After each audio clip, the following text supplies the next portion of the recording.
चंदा, सुबह ऑफिस के लिए मुझे जल्दी निकलना होगा। मेरी चीज़ों और कपड़े प्लीज तैयार रखना। हाँ, तो अब खाना कैसा लगा आपको? सब कुछ तुम्हारी पसंद का बनाया है। सुबह से किचन में थी। चंदा, तुमने मुझे पहले क्यों नहीं बताया कि ये खाना तुमने नहीं बनाया?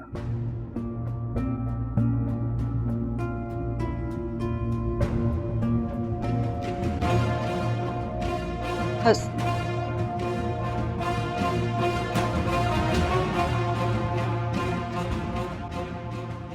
और चंदा,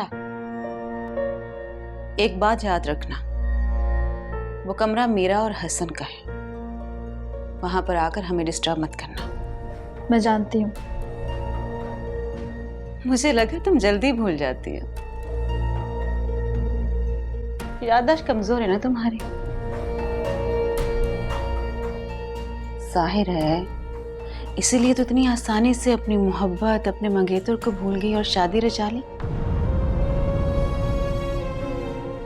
भूल जाना काफी आसान है ना तुम्हारे लिए। मैं आपसे कितनी बार कहूँ कि उमर को हम तीनों के बीच में मत लाया करें। आप फिर उसे बीच में लेके आ जाती हैं। मैं और हसन बिल्कुल नहीं जानते थे कि उमर आपका भाई है। अगर हमें ये बात पता होती तो ना वो उस शादी के लिए कहते और ना मैं शादी के लिए हाँ करती। पता नहीं क्यों आपने इस बात का इतना इश्यू बना के रखा है। आप बिल्कुल नहीं जानती शादी किन हालात में हुई है, और इन सब का जिम्मेदार आपका भाई है, जो मुझे बीच रास्ते में छोड़ के चला गया था।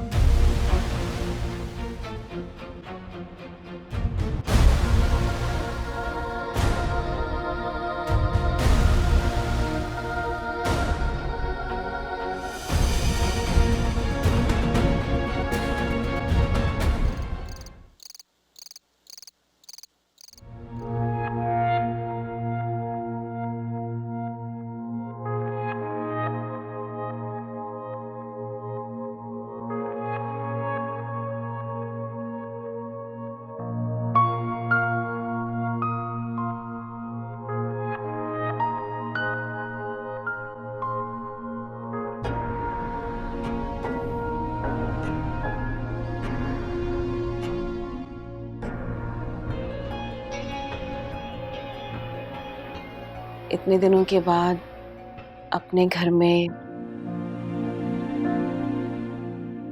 अपने कमरे में तुम्हारे साथ मुझे बहुत अच्छा लग रहा है। तुमने मुझे मिस तो किया होगा ना? नहीं उस्मा, मैंने तुम्हें बिल्कुल मिस नहीं किया।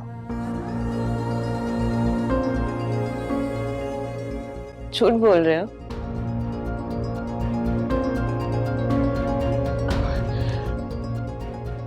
देखो, हाँ मुझसे गलती हो गई, मुझे घर छोड़कर नहीं जाना चाहिए था, मगर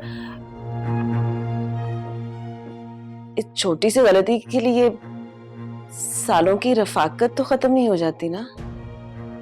हाँ, लेकिन ये बातें तुम्हें तब सोचनी चाहिए थी जब मैं बार बार तुम्हें मनाने की कोशिशें कर रहा था। झूठ तो तुम भी बोल रहे हो। अगर तुम्हें मेरी इतनी ही फिक्र होती तो चंदा से शादी करके उसे इस घर में ना लेकर आते। चंदा को बीच में मत लाओ। मैं चंदा को बीच में नहीं ला रही। चंदा हमारे बीच में आई है हसन। इसमें उसका कोई कसूर नहीं है। शादी जिन हालात में हुई है वो तुम समझ ही नहीं सकती।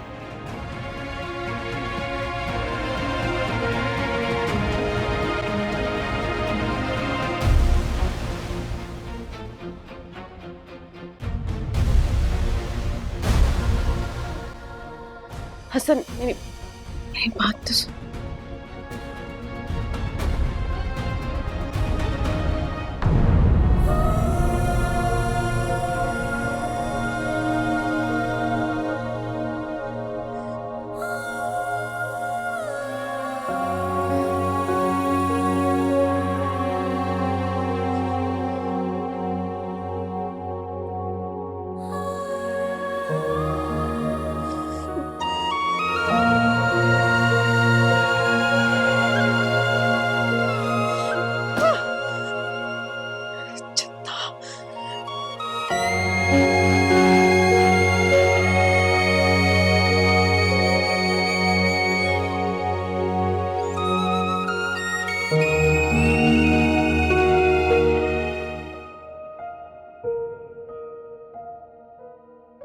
ये घर मैंने तुम्हारे लिए बनाया था, ये सोच करके शायद कभी इस घर को तुम्हारे कदमों की छाप नसीब हो, तुम्हारी सांसें इस घर की हवाओं में महके और तुम्हारी मुस्कुराहट इस घर के हर कोने में गूंज उठे।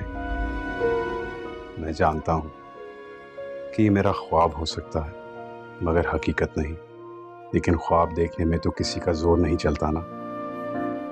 ख्वाब तो ख्वाब होते हैं, सच्चे झूठे जैसे भी सही।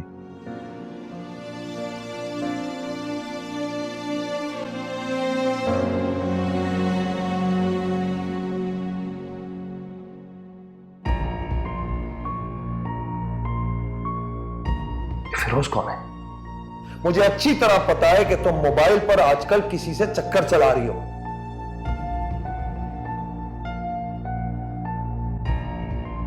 ये नंबर डायल भी हुआ है और रिसीव भी। तुझे लगता है मैं बेवकूफ हूं? मुझे कुछ दिखाई नहीं देता? तेरी वो हालत करूंगा कि पूरी दुनिया देखेगी, समझी तू? खालिद को फिरोज के बारे में कैसे मालूम हुआ? उसका नाम कैसे पता चला? खालिद तो फिरोज के बारे में जानता तक नहीं। और अगर खालिद को मेरे और फिरोज के बारे में मालूम हो गया तो एक बहुत बड़ा तूफान खड़ा हो जाएगा। उस तूफान से क्या डरना जो एक ना एक दिन आना ही है। क्या मतलब? जो बात तुम खालिद से छुपाना चाहती हो वो एक ना एक दिन सामने आकर रहेगी। तो फिर तुम्हें इतना घबराने या परेशान होने की जरूरत नहीं है। और ये मत भूलो कि अब तुम उसकी जरूरत हो, वो नहीं। और वैसे भी तुमने कुछ गलत नहीं किया जिसका तुम्हें पछतावा हो। तुमने फिरोज से मोहब्बत की थी, वो मोहब्बत जो आज भी तुम अपने दिल में दबाए बैठी हो, जिसका इजहार तुमने अगर अपने बाप के सामने वक्त पर किया होता तो आज फिरोज तुम्हारी जिंदगी में होता, खालिद नहीं। लेकिन अब खालिद मेरा शौहर है और मैं उसके बच्चे की माँ बनने वाली हूँ। तुम्हें क्या लगता है जिसने एक नंबर की बुनियाद पर तुम पे शक किया, तुम्हें इतना सुनाया, वो शख्स खामोश रहेगा? वो शख्स इस बच्चे के सर से हाथ भी उठा सकता है, बल्कि ये भी हो सकता है कि वो इस बच्चे को अपना मानने से ही इनकार कर दे। तो फिर क्या करोगी? नहीं, ऐसा नहीं हो सकता। फिरोज मेरा माजी था, खालिद मेरा हाल है। खालिद जैसे इंसान से कुछ भी तवक्को की जा सकती है, कुछ भी। इसलिए मेरी मानो तो फिर से वही गलती मत करो जो तुम पहले कर चुकी हो।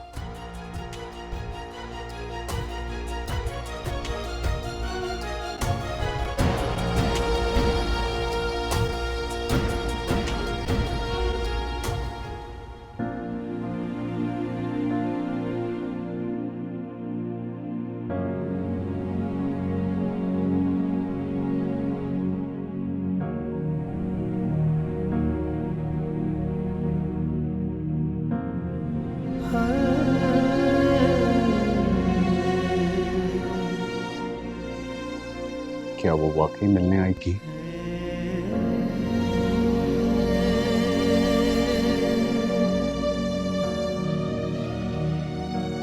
आपके मतलूबा नंबर से इस वक्त जवाब।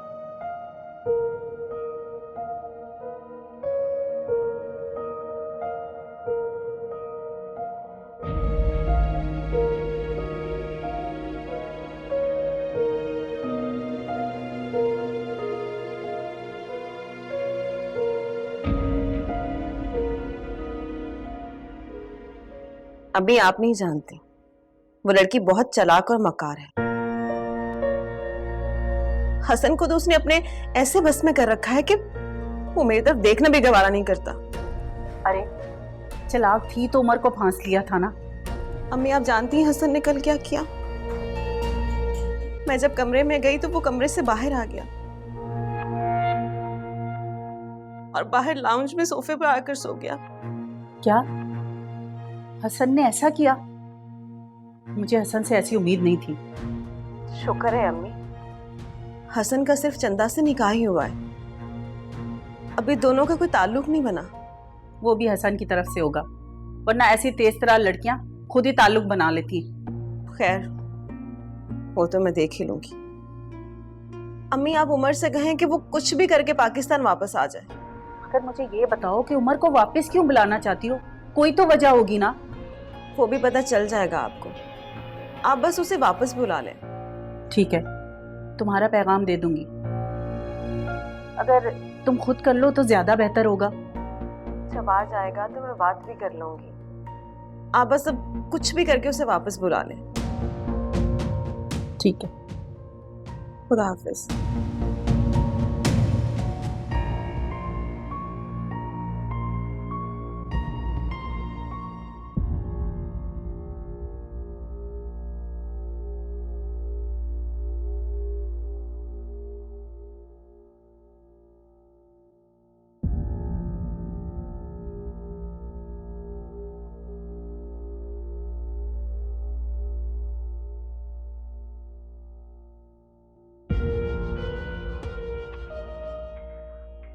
फोन बंद पड़ा हुआ है, ऑन कर देती हूँ, फोन आना होगा।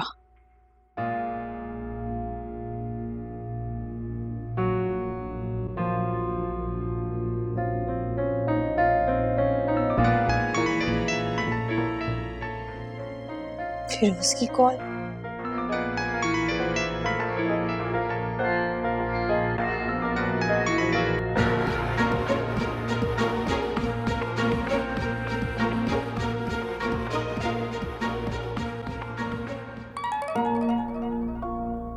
शकीला, मुझे तुमसे बात करनी है अभी और इसी वक्त। प्लीज कॉल अटेंड करो।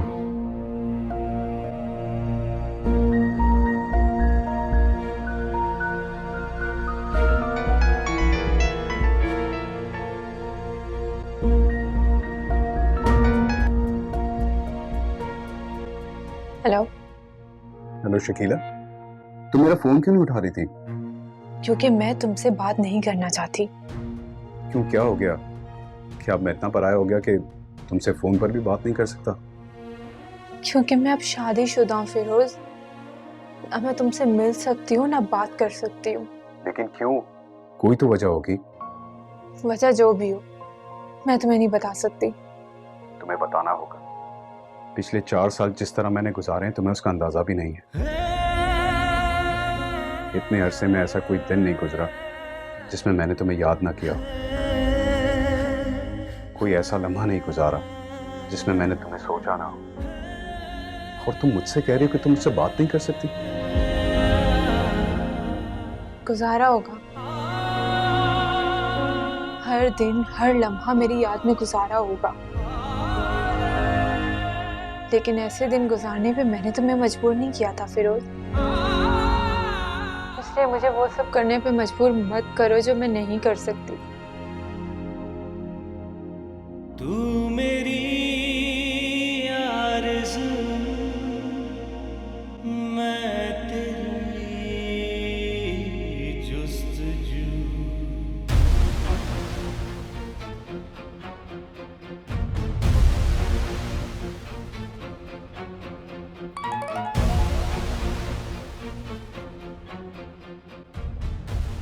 मैं आज तुम्हारा इंतजार करूंगा और तुम्हें आना होगा शकीला, वरना मैं तुमसे मिलने तुम्हारे घर आ जाऊंगा। और मैं जानता हूं तुम ऐसा बिल्कुल नहीं चाहोगी।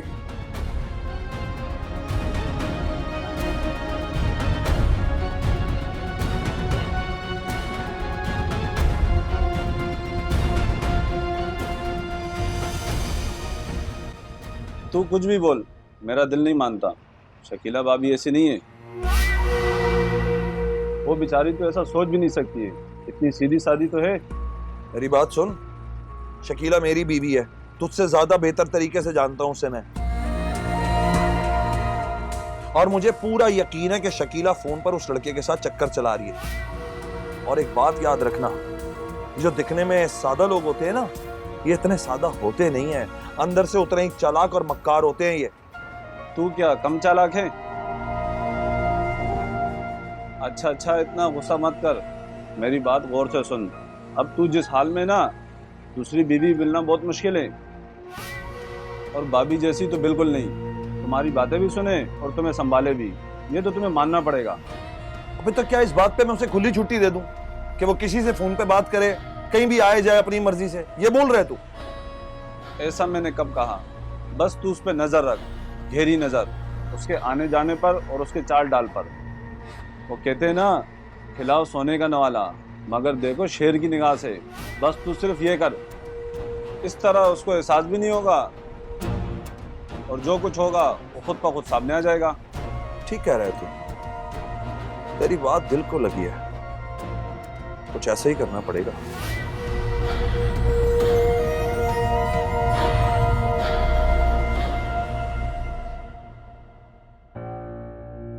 मैं आज तुम्हारा इंतजार करूंगा और तुम्हें आना होगा शकीला, वरना मैं तुमसे मिलने तुम्हारे घर आ जाऊंगा।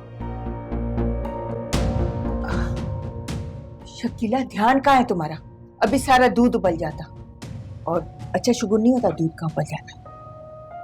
वो मैं डांटती हूँ उसको। वो मैं करने ही वाली थी। क्या बात है, कोई परेशानी है क्या?